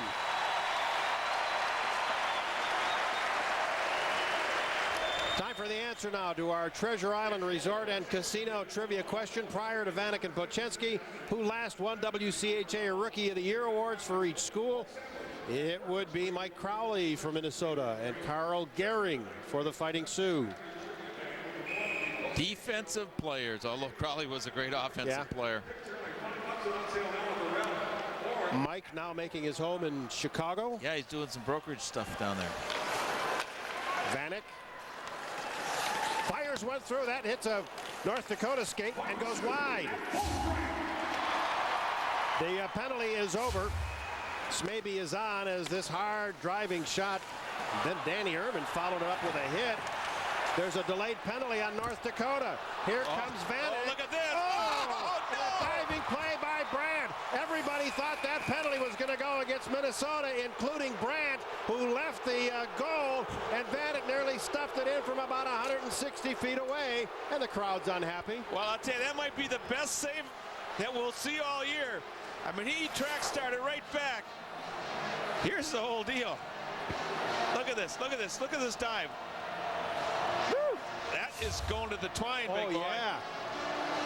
I mean, it looked to me that Minnesota should have had the penalty on the other side. Looked a little bit iffy. Didn't get the call. Went against the Sioux. And Brandt comes back. And he's only 5'7", so he doesn't have that alligator or that extended reach. Bochenski cross-checking. That was a turnabout down the other end. Watch Here's this. the hit in the corner. I thought that was a trip. Oh, there's the cross-check to the back of the helmet. And then Kowalska comes in late. But I thought it was a trip on Parisi initially. So the only penalty out of that fray is called on Bochenski for the cross-check at 5:44. Yeah, it's got to be later than that, doesn't it? 15:44. Here's Geyer to get it in. Hale whacks it loose. A block at the line. Potulny, Riddle, shot at a goal. And for all the hard work that went awry, this one they make look easy, and it's a 4-2 game. Well, brilliant passing play there. Gophers got the advantage of the power play. Riddle, who's been a Sioux killer, he's got his share of points. Stevens makes a good play. It was a nice pass down underneath. Look at Big Potulny standing out occupying a defender, and Riddle gets it and walks out from the corner. Ryan Potulny made that initial pass cross ice to Riddle. Nelly will get an assist too, I think, Frank. I would hope so. So they cut the lead in half. It's 4-2, and Fuhrer will shoot it in. Well, they took advantage of a break there. Well, exactly. And that's one of my favorite expressions, is that you have to many times make your own breaks. Bouncing puck now. Here's Hirsch cutting, shooting. Oh yes! Oh yes! Tyler Hirsch with a dandy move, and it's a one-goal game. Oh baby! And let's not underestimate the beauty of this move. No. Defense backed up in the zone. I don't know what they were thinking here. Lee Marvin looked like he was in an Easter egg hunt there. It was just couldn't find it. I don't know. Is it offside? I didn't think so. Nope. Looks like it's okay on the far side. Oh, Nice Marvin, move. Marvin is Hirsch giving a little juke and lost him. First goal of the season for Tyler Hirsch. Boy, does he need that too, Frank? Yes, he does. You know, you start finding stick troubles and all kinds of things when it isn't going your way. And Hirsch has got the hands, Doug, that he can score an awful lot more than even the 9 goals that he scored last year. He's got to pick it up too. He's got to get energized in some situations, and I think that if he can do that, he'll have more success too. It's not an easy game. Weibo shooting, it's kicked out by Brandt.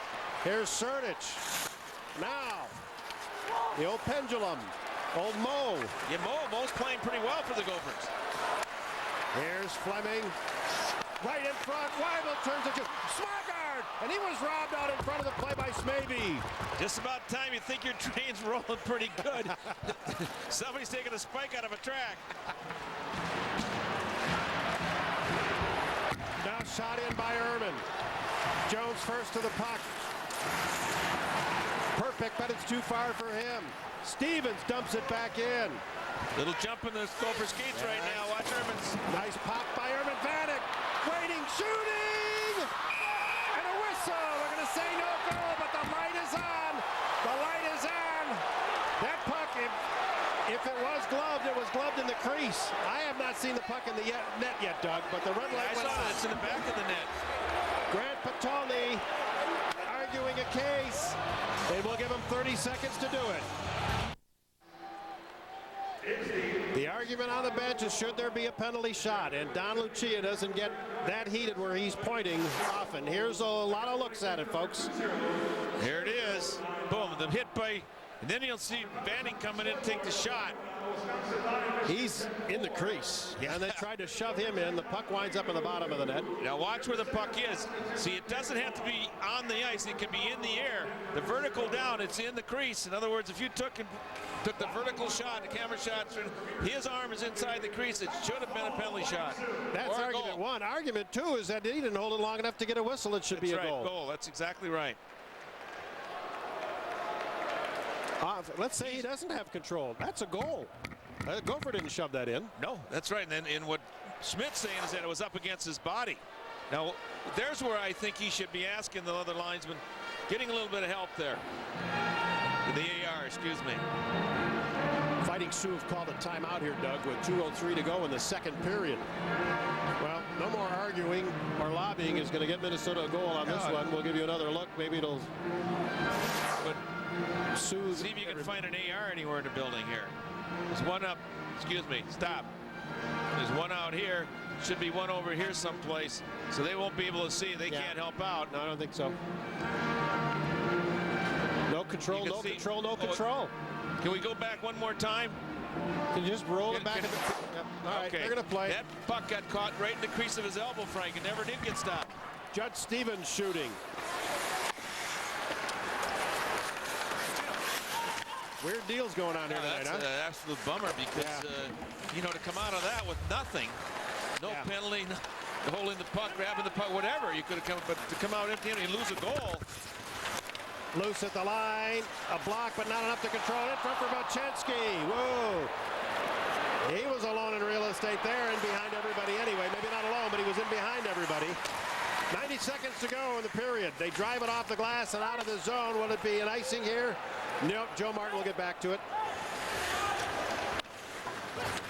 And a throw to Riddle. Here's Geyer trailing the drop to Vanek. The shot that takes off. It was deflected, hits the glass.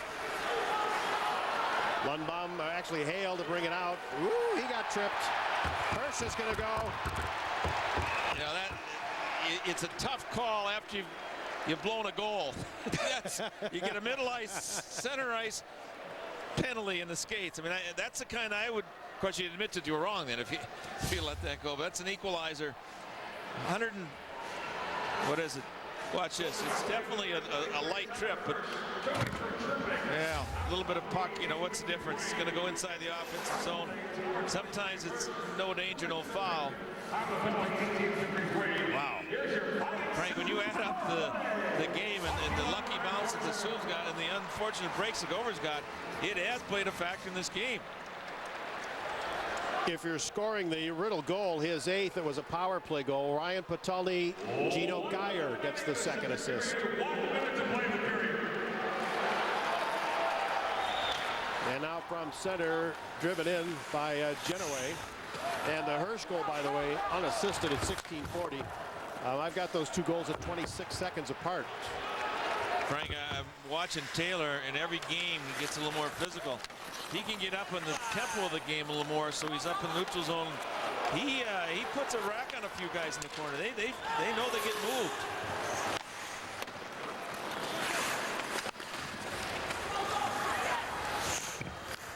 Taylor. Parisi gets it for North Dakota. Bochenski behind the net. Watch out. Nice interception by Kowalski. He gets it out of the zone. A race ahead with Fuhrer back. He's got a man trailing. Kowalski drives one and Brandt makes the save. That was Urban trailing the play. Well, that was a good move by Kowalski. He just kept bringing her down. Just bringing the mail, bringing the mail. Eventually got the shot, never got the rebound back, but he made Fuhrer be a player there coming back. That was a good play by Matty. Watch him. He avoids his check now. He's got Fuhrer on the upside coming right after him. He just positions his body. Keeps bringing it in. Saw some 5-hole there briefly. Yep. That's good hockey play both ways there. Nice look at that. Face off deep in the zone. About 8 seconds to go. Serdich threw a screen, but it comes right back to him and right back out at center. And that's likely where the period will come to an end. And the whistle, or the horn actually, brings an end to this period. Well, the Gophers on the road for their first road conference series. We're about to call the highway helper for this one. Well, and now look at it. We're after 40 minutes. They're right back in this one, down by 1. And now not playing all that badly. No, Frank, it looked like the coffin was going to be closed. And someone said, no, wait a minute here. There's still life. And the Gophers came back and scored a couple of good ones and had a chance for the tire. And we don't think that call was appropriate. I don't think so. I agree with you. But it stands. Well, Tyler Hirsch, who scored the 3rd of the 3 Minnesota goals, will visit with Clay Matvick as our intermission gets underway in a moment from Grand Forks. North Dakota 4, Minnesota 3, second intermission from Grand Forks. I'm Clay Matvick, and Gophers program associate Mark Barr joins me now. And wow, this game has really changed in momentum. The Gophers certainly had it there at the end of the period. That's a great thing about college hockey, is that the momentum can change with a goal, a big body check, just about anything. The momentum changes. It's a tough building to gain momentum into when you're an opposing team. It's a pro-like setting as far as the building goes, but it still has that college atmosphere. Why is that? You know what? I think it's because of their fans. Their students are loud.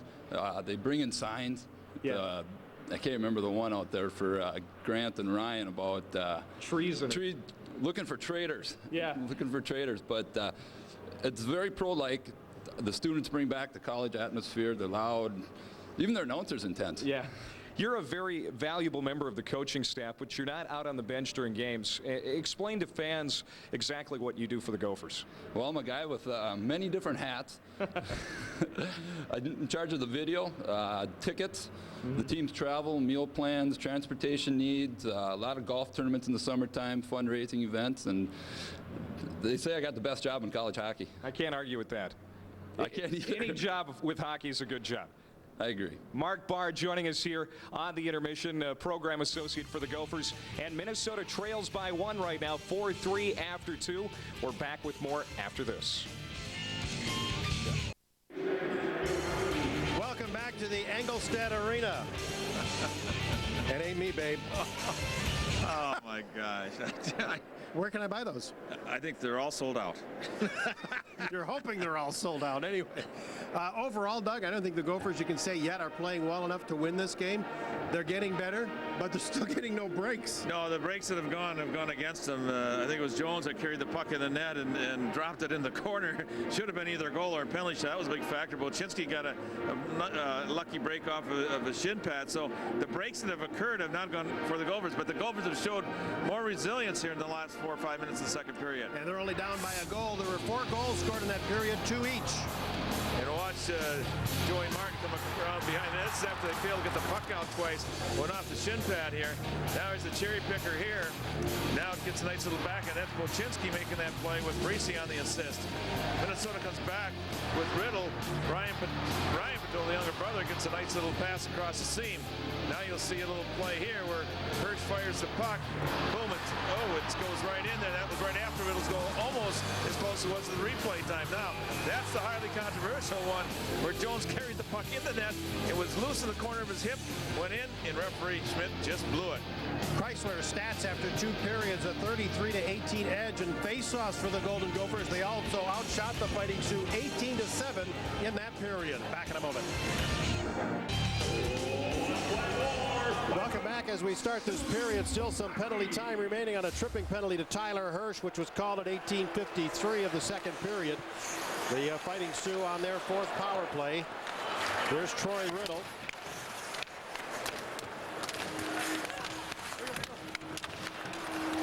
Riddle, second among the shooters for the Gophers with 4 shots on goal for the 2 periods. The leader through 2 periods of play, Gino Geyer, with 5 shots on net.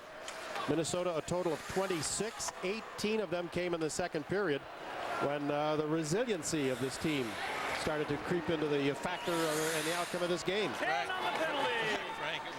Frank, it was a lot of non-power play shots, so they didn't have the benefit of the power play for the first period, and yet they generated more offense. From center ice, it's dumped in as Hirsch comes out of the box. Now Matt Kowalska over to get it. Here's Tyler Hirsch with the puck. It's off a couple of skates. The drop pass to Murray, who fires a goal. Brady Murray, a beautiful shot, a roofer, and the Fighting Sioux at the 2-goal lead again. That is a huge goal. Well, Tyler Hirsch made the breakout pass across the top of the circle, and it landed on a Sioux stick. And Murray, I'll tell you what, that was a big-time shot. That was a rocket up in the upper corner. Again, a turnover coming out of their own end. And a simple pass by Kowalska over, made a nice pass. Boom.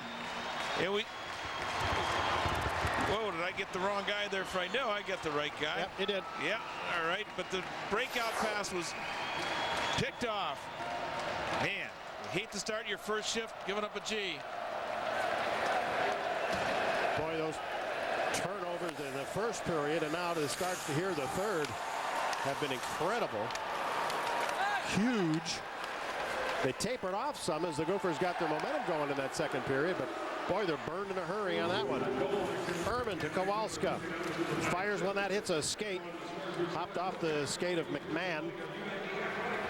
This is Jake Taylor going across with it. Kennedy from center to Vanek, and now the pass intended for Erman, but that was behind him. Well, I don't think I've seen Thomas Vanek make as many errant passes as he has tonight. That's got to be about the 3rd or 4th at the blue line where they've been lateral flat passes, just destined for failure.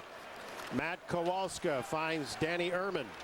Erman, a native of Fargo, transferred up here to play at Red River High School in Grand Forks after his freshman year. Finished the last 3 years, obviously, of his high school career, and then he too went to Lincoln. Rears a puck in the crease, and then they cover up. A lot going on in college hockey. We'll bring you up to date with our Menards news and notes. Top-ranked Maine put their unblemished record on the line, and I've wound up losing at number 5 Boston College. Senior Todd Jackson, remember his name? Well, he got a short-handed goal against the Gophers and 3 others this season. All 10 WCHA teams are in conference action this week, and it's the first time that all all 10 schools have been playing on the same weekend, but also significant in that the 6 teams that are all ranked are all playing one another. The Murray goal and an assist to Bochenski. Boy, is he racking up points tonight. He's got some ching going tonight, doesn't he? He's got 4 assists. What? 4 points, 2 goals, 2 assists. Okay. I misspoke myself. Knew what I was saying, but nobody else did. Out at center office. I knew he had 2 goals. I was wondering how he got 4 assists. You know that feeling, don't you, Doug? But he gave Parisi that first one. No question about that.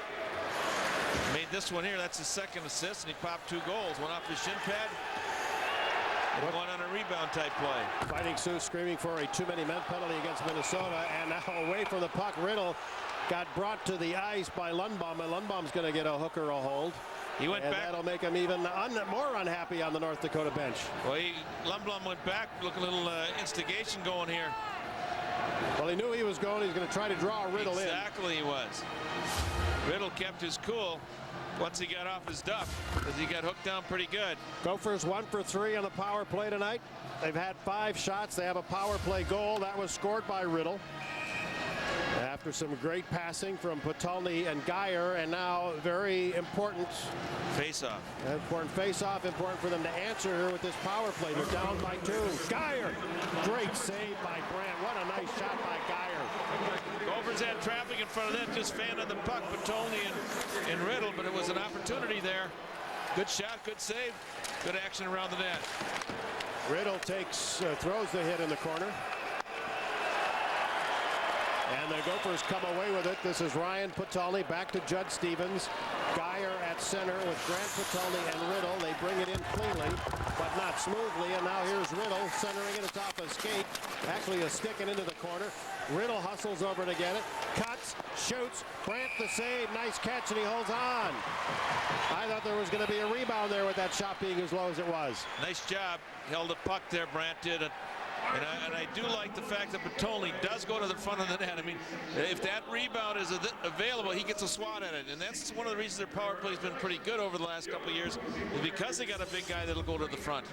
Let's go to Clay Madfick and an update on Jake Brandt. Yeah, there's a look at Brandt right there. The Gophers feel he does have some vulnerabilities. He does go to his knees as a first resort. They think maybe they need to shoot high a little more, maybe play with the corners a little bit more. They can beat him that way. But through the first 2 periods, only 21 of the Gophers' 47 shots were on net. They need to get the puck on net a little bit more. That's what Lucia and the coaching staff was emphasizing during the intermission. There was a shot by Sertic that was blocked. And now the power play continues as the puck comes back at center, just under a minute on the power play. Vanelli, who just barely got it through to Sertic. Now Kowalska, nice leave. It's 2-on-1. Vanek moving in to Urban, a skate, and then he fanned on it. Great job to get control with the skate, but then couldn't tee it up. That pass was 3 feet off the mark by Vanek. It got in tight to him, set up behind him. Vanek did not make the correct pass there, did not get the guy stick to stick. He tried to, but it was not on the money. Tipped by Smogard at the line. Now Vanek and Jones, and now Smogard trying to get it to Vanek and a whistle. Do we have too many men? 1, 2, 3, 4. There's only 4 Gophers out there. I have no clue. And, you know, they have the power play, so I'm not sure. Wow, if this was too many men, I think that's what it's going to be. It was way behind the plate. Well, and also the people did. What? Boy, they did not get involved in the game. I wonder who called that one, because those 2 guys, if there was somebody on early, they were way away from the play. That play was deep in the zone. Had no factor in the game here. And don't think it's Smagar. That's not the guy. He's just serving it. You hate to have this happen at this particular time. You're on a power play.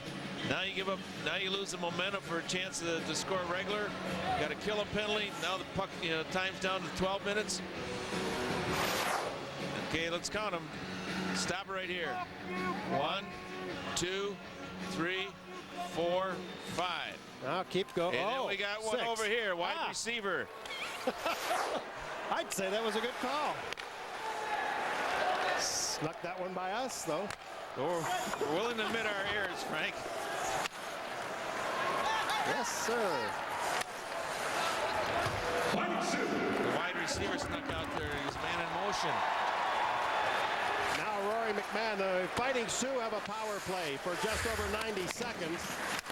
Kennedy, here's Barry Talixon. He blasted pretty hard on the far side by Drew Stafford. A one-timer by McMahon goes wide. Talixon throwing the check on the far side. Stafford threw it back to Jones. He threw it out of the zone. And I'll tell you who's throwing things around is Mr. Taylor. He's throwing some of the Sioux from one spot to another. Lundbaum to the red center line, dumping it into the corner. A drive off the glass, and it's all the way down the rink with about a minute to go in the power play. Frank, I have just been overly impressed with Taylor's ability to come in here as a freshman tonight and show some muscle. And he'll get better and better. You know, I'm really pleased watching him play, giving the Gophers some steam. St. Cloud State over Minnesota Duluth 3-2. That's a final. Which way did you go on that one, Doug? Sweep to the Dogs. All right. Well, you're only halfway burned on that one. Well, that's a big win for the Huskies going up there on the road. Oh yeah. Minnesota Duluth have been roaring hot. Yeah, I talked to Dahl this week, and he said our team isn't that great yet, but we're going to get better. And I just love the attitude, and it must be there. They haven't scored more than 3 goals a game, I don't think, but that's if you get the other team's got 2, it still works for you. We were telling you about all of the ranked WCHA teams playing each other. North Dakota is ranked 2, Colorado College 6, Denver 7, Minnesota Duluth 9, St. Cloud 10, and Minnesota 11. Well, Frank, Minnesota's leading in shots on goal 27-22, and you'd say, well, the only thing that counts is scoreboard, which is true.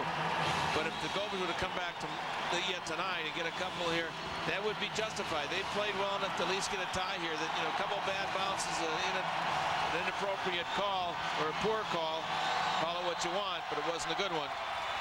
It's really factored in this game.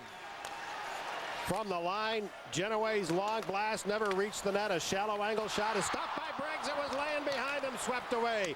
Fuhr's shot caroms into the corner. Grant Potulny can't get it out. Parisi goes after it, couldn't get to it. Here's Fuhr lining it up. There's the save by Briggs, and he holds on.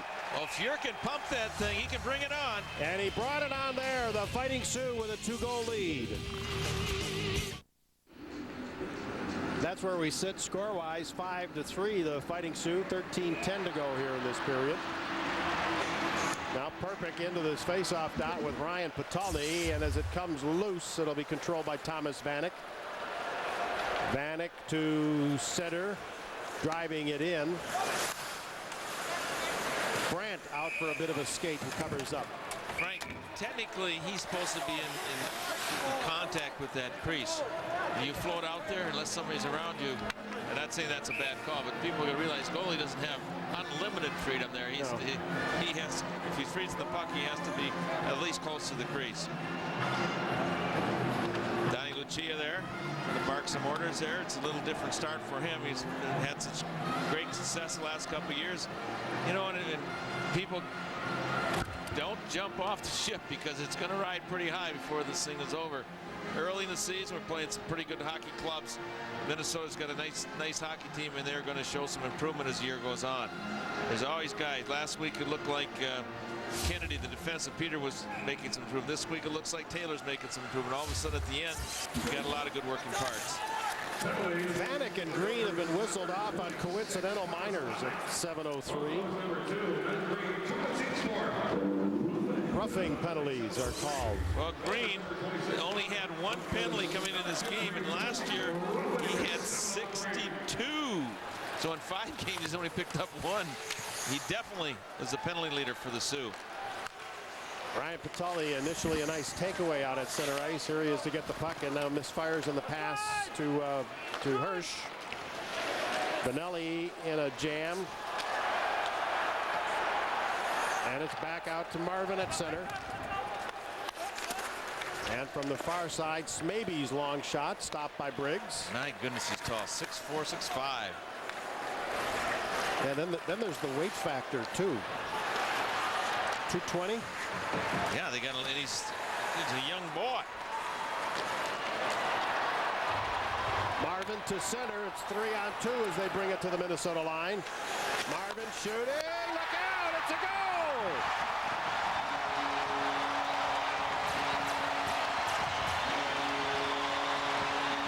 I think for lack of anything else to do, Frank, he just finally decided to shoot it. Yeah, was out of space. Yeah, darn near out of time. And the Sioux player who's in the middle didn't break to the net. I think it's Bochenski. So he just decides in the bad angle, let it fly. I mean, that's a 1% chance of scoring.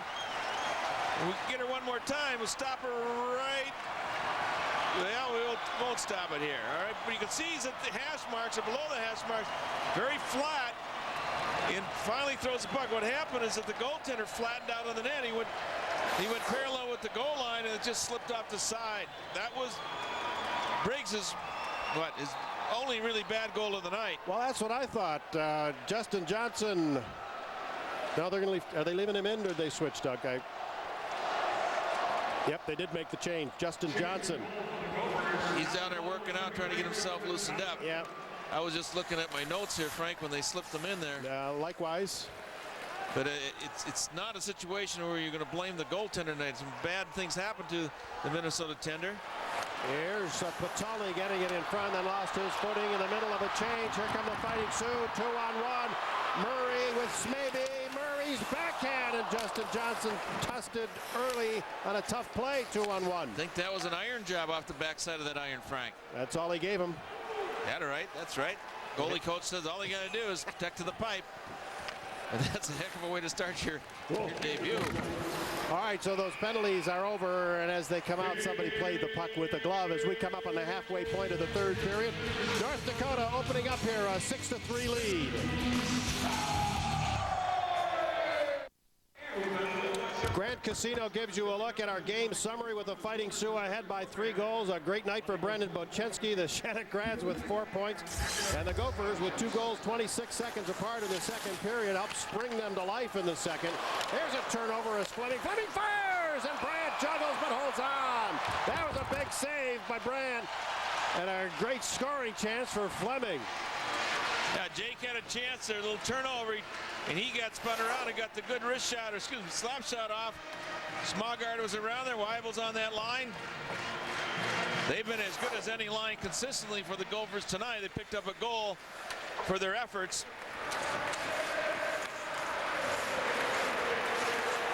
Marvin Goers, a scramble, Smogard, and they crashed the net pretty good there. Yes, they did.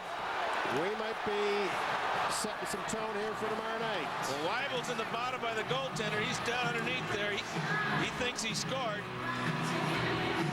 The real action, though, is Joey Martin comes in to show a little presence, which is good news.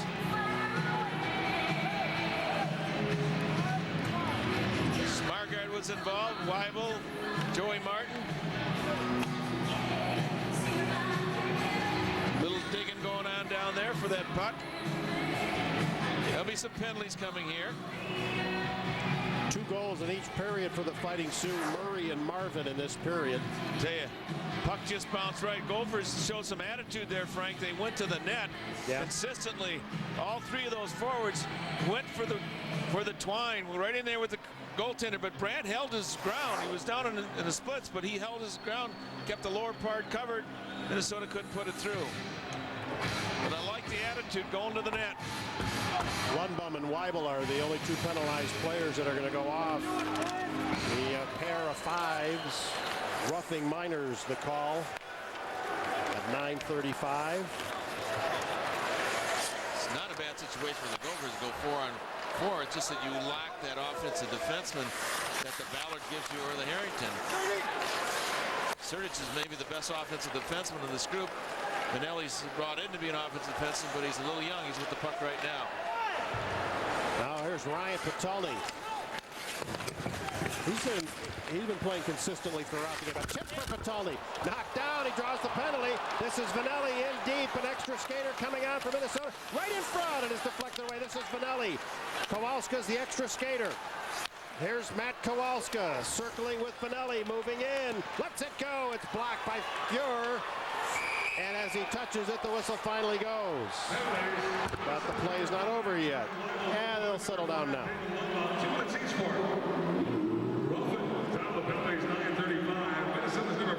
This is going to be a 4-on-3 situation, which again is a good advantage. Here's a little takedown in front of the net. Again, a Gopher going to the hole, though, and you get some good results. Minnesota's, I don't know if they got a timeout. This is this 8-second rule, whatever it is, Frank. It must be 18 seconds, because we're certainly not in a hurry to get this face off. Absolutely. The NCAA and all the conferences changed that hurry-up rule. The timing now is 5 seconds for the visitors, 8 for the home team, and then 5 seconds to drop the puck. This is Tyler Hirsch. Last year, instead of 5.85, it was 5.55. They thought it was too fast. Potulny back to Surdich. Vanek, Surdich, Hirsch, and Parisi gave him a pretty good whack in the corner, and then the puck comes loose. Green after it. Actually, that's Jones. He threw it ahead to Parisi, who fires. Justin Johnson the save, and then Parisi with one more whack. Sioux fans like that. Tyler Hirsch lost the puck behind the net, tried to work his way back up the rink. Nice pass going up the rink by Jones. Was it Jones, Frank? Yes. Set it up to Parisi, who gloved it on the fly. Didn't get a whole lot on that shot. Didn't really find a corner. But look how he goes to the net after he takes a shot. No into the corner, no behind the net skate, which you see so often. The guy takes a shot, and you go for that parade. Skate behind the net. Draw to Minnesota. This is Vanek. Riddle. Now nice pass by Geyer over to Surdich. Riddle behind the net, but it hit the dasher, took a bad hop on him. High. Bochenski backhands it, grabbed out of the air by Parisi. Breakaway, Deeks. Big save, Justin Johnson. Wraparound try, no. Second try, finally he's pushed out of there and then centers it. And now there'll be a penalty on Surdich, a delayed call. Green drops it back to Bochenski. And to Green.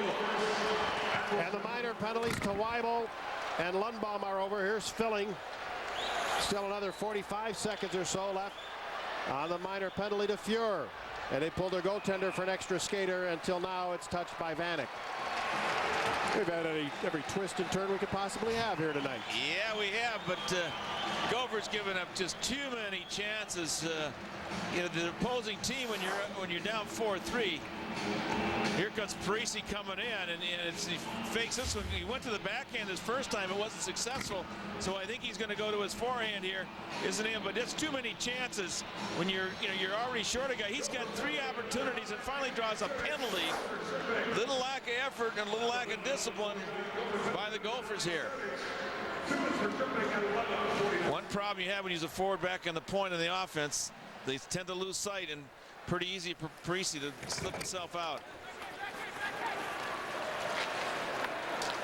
Bouncing at the blue line. Here's Stevens going across. Now brought in on the far side by Ryan Potulny. Ehrman in there battling. The penalty to Fuhr will be over in a couple seconds, and then the power play will kick in. High in the air, and apparently it's brought in offside by Drew Stafford. Well, it's tough for the Gophers to get back here. It's a lot of goals, 3 goals to the lot. Stafford, the big right winger. Again, a Shattuck guy. Big time potential for him. He's just kind of catching his own. You know, he's a freshman, Frank, and he's 6'2", 210, whatever he is, and he's got some ability. But the Gophers did not display much in that 4-on-3. In fact, the best chances were by the Sioux. Now Fuhr's out of the box here. Smogard, nice play to get it ahead to Weibel. Fuhr guarding him. As the puck comes in, Brandt plays it away. Lundbaum over to pick it up. A little more than a minute on the Fighting Sioux power play. They're ahead by 3.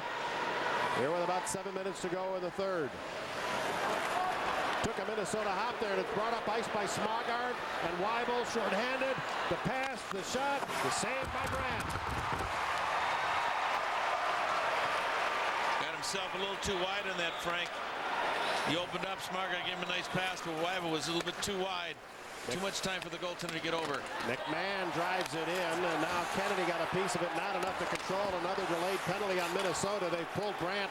The extra skater is Bochenski. Here he is with the puck. And now as it's finally touched by Minnesota, the Fighting Sioux wanted a longer period of two-man advantage, which will amount to a little more than a half minute. But I didn't see the penalty. Well, it's along the board side there. Little wrap. Taylor finally got a penalty, but he gave him a little shot here with the stick. Kind of smothered them there, too. I think he's so big, Frank. Oh, yeah? Shake his hand, you think you're in a vice. I mean, he is so strong. 6'4" and 220. And he is strong. Yeah. 13-18, the time of that penalty. Here's the pass back to Parisi. A slap shot. It's blocked. Stevens tried to play it out, but it's kept in. Parisi again. And the shot by Genoway takes a high hop. Here's Parisi to Genoway once more. Down low for Bochenski, right in front of open net. And it's Murray to shovel it in. Well, that power play, which was out of power, has come alive. Pretty good puck movement there by the green and white, and Murray gets his second of the game. Nice cross-ice pass there. Everybody involved. Wow. So there's still time on the Sertis penalty. They'll continue their power play. You got Parisi, Genoway, Bochenski, and that'll be Bochenski's 5th point, Frank. It'll be a full house deal for him. 3 assists, 2 goals. And boys, he's struggled against the Gophers scoring, but tonight he picks up his first 2 and been a dynamite player. Until tonight, yep. Here's Kennedy to bring it in. Genoway got the second assist on that. Bochenski the first assist, the goal by Murray. And it's flipped down the rink. Still just over a minute on the remaining penalty now to Taylor. 7-3 North Dakota. Hale to center to the left side. It's knocked out of the air, but it's offside at the line. And we get that stoppage. This has been an interesting game for the fact that you said, Frank, a lot of different things have happened. And a lot of them haven't been in favor of the Gophers. They haven't bought a break, but then they've lost some intensity. How can you be dominated for a first period and come out and dominate the team in the second and last half and then disappear again? Yeah. It's a little bit of a lack of effort on certain people's part, a little lack of intensity, and then a few bad breaks. But like you said earlier, you make some of yours. Regardless of what happens, you got to try to find a way to compete. That disallowed goal was a factor late in that period. May have had something to do with some of the momentum swing. However, the Fighting Sioux are playing now a lot like they were earlier, and the Gophers are playing as poorly now as they were earlier. So I don't know that it was the determining factor in the game. Well, you got a couple of ugly bounces. It could have been tied at 4. There's no question. Exactly. A couple of, Minnesota, if you took all their bad breaks, we could be winning this game. If we stretch it out as far as we can go. But maybe we should explain if you missed the early going on. The first goal went in off the shoulder of a Minnesota defenseman. About the 4th North Dakota goal, I believe, was a pass from the Minnesota defenseman Joe Martin behind the net. It hit Bochenski's knee, and then it went in. Exactly. That was an odd carom, and then you take the disallowed the goal that Minnesota thought they should have had. It's a 3-goal swing there, but that's right. At this point, at 7-3, I don't know that I'd say. And you got to remember that Parisi had a couple of breakaways. The greater attempts on the individual 2-on-1s and breakaways have gone to North Dakota's favor. They put on a speed show at some times. They didn't capitalize. I don't know if they capitalized on one of those breakaway type plays, Frank. If they'd have done that, they could have had a few more. So all in all, it's been a Sioux night. Yeah, and I don't think 7-3 is an unfair score. I think it's indicative. And we picked apart a couple of goals here and there, but if you look at the overall play, I think they played well enough to score 7. Yeah, they've been pretty good, and some of the Gophers have disappeared. I mean, that's I don't know if Barry Townsend played in that second period. I didn't see much going on, you know, and I'm not trying to pick on anybody, but there's just like, you know, all of a sudden Kennedy either didn't play or didn't see him, and I saw Riddle tonight, I saw Weibel tonight. Saw Ryan hasn't had a very good night. No, Ryan Potulny some. Gino Geyer has been good. And Danny Ehrman. Here comes Riddle. Puts it in front, or at least tried to, and it was blocked by Marvin, who has one of their 7 goals here tonight. Stick got up high. Geyer got that stick up pretty high on Marvin. This is Stevens to Riddle. Shooting. The block by Smaby. And now Weibel. Lee Marvin has been involved here in the game. He got the one goal. He ran out of real estate, just threw the puck on the net. But he's been schooled a couple times on defense. He has a funny way of taking angles at guys, and they've cut back on him. And they made him look a little soft a couple times. 7-3 and 3.5 to go.